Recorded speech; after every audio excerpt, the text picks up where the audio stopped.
Hey, health-conscious viewers! Today, we're diving into the DASH diet phase 1, the first step toward a healthier lifestyle.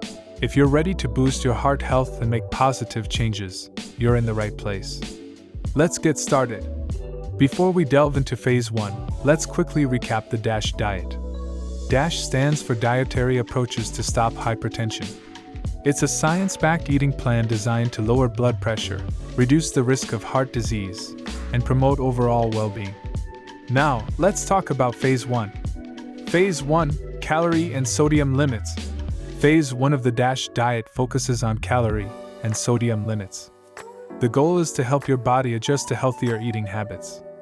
In this phase, you'll aim for around 1,500 to 2,300 calories per day, depending on your individual needs. Additionally, you'll limit sodium intake to no more than 2,300 milligrams per day. Foods to enjoy. In Phase 1, you'll be indulging in nutrient-rich foods to support your heart health. Think fruits, vegetables, whole grains, lean proteins, and low-fat dairy products. These power-packed foods provide essential vitamins, minerals, and fiber while keeping your calorie intake in check. Phase 1, Transition Period. Phase 1 typically lasts for 2 weeks.